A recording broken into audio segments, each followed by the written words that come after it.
Mr. Sam Ohuabunwa joins us now. He's a former president of Nigeria-American Chamber of Commerce. Thank you for coming on this morning. Thank you. Well, I do know that the Chamber of Commerce hasn't seen any such elections as this one, so also with the world. What kind of impact do you think this will have on our trade relations? Well, I believe that because the trade relations for a long time was in favor of Nigeria because of the high import of crude petroleum and gas related products, which dwindled in the last couple of years. In fact, the last 2 years, at the point we were not selling any oil to America. That's our major.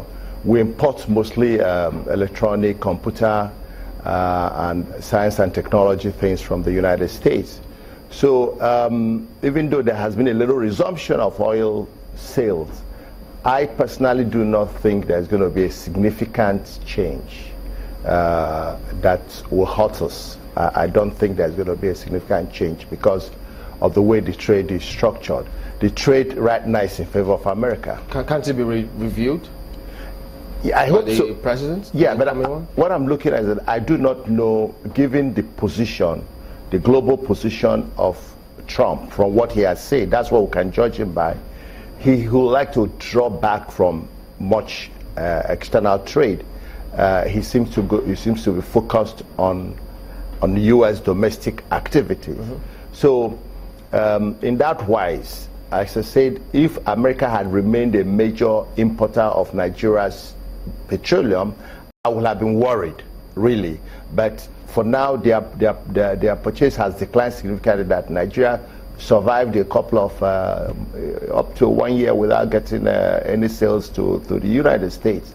So in that wise, I do not see a major shock, to Nigeria in terms of trade. But global trade, yes.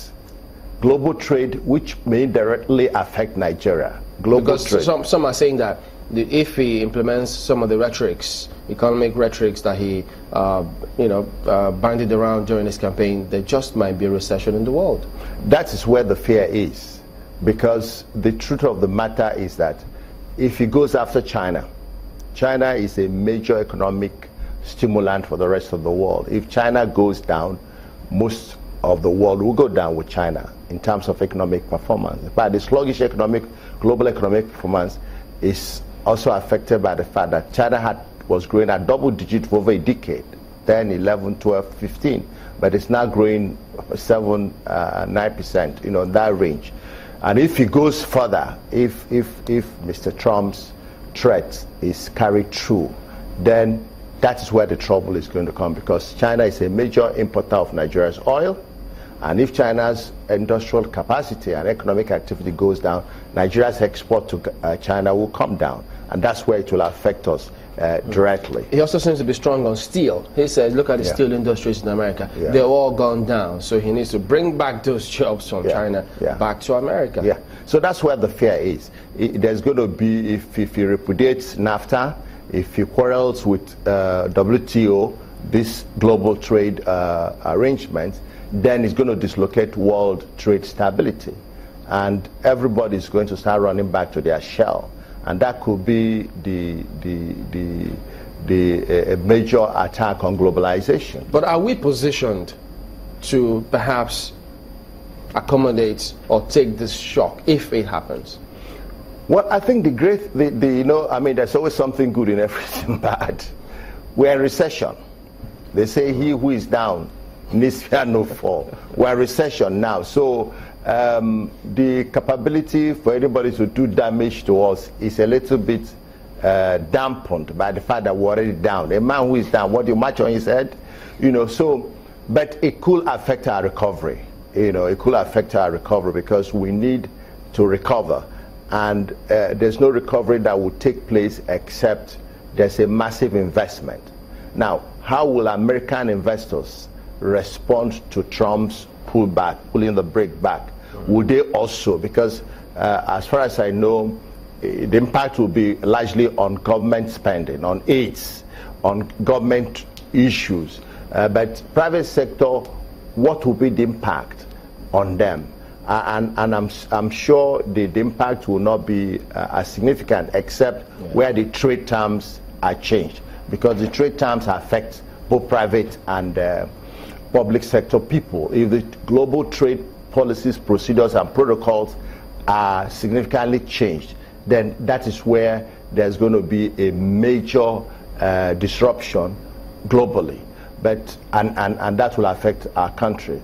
My thinking is that when it comes to trade, Trump will find that America itself will go into a depression if he tries to pull brakes with the kind of speed and intensity he has made us look.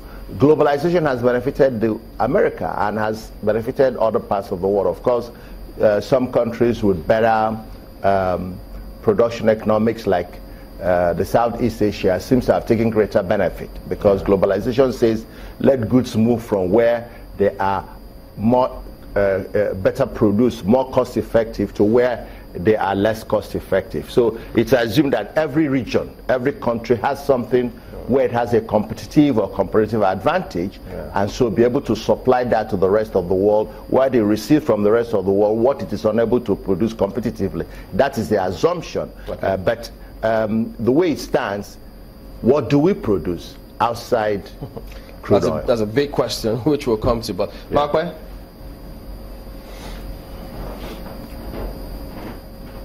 well, yes, there are many. There are definitely many, angles to that particular issue in terms of U.S. trade relations. One of them is the apprehensions, which I want to ask: have they been addressed? I mean, are you getting reassurance from anywhere? For instance, the U.S. Nigeria Chamber of Commerce. Is there any reassurance coming from that, from the relationship you have there? That's on the one hand. And then secondly, there was this piece. I know it's a little digression from U.S.-Nigeria relations now, but there was this piece attributed to you on Lagos State's tax drive. Was it really you? What was the article about? What did it say? I can't remember.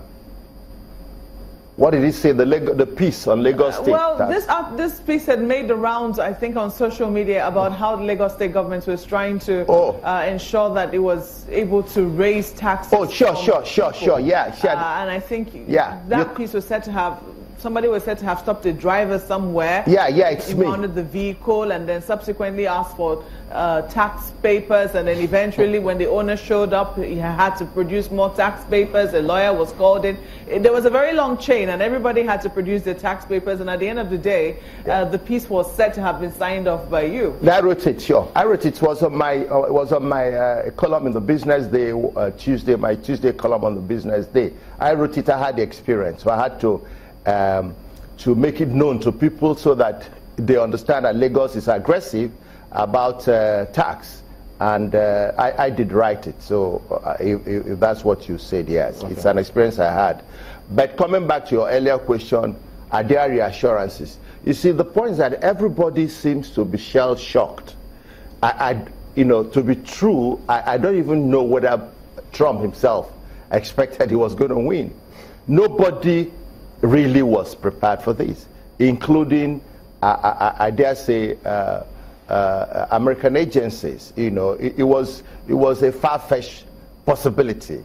So when it happened, people are yet to recover their voices. So there are a few platitudes you are hearing and there, but it's like we're in a very strange land.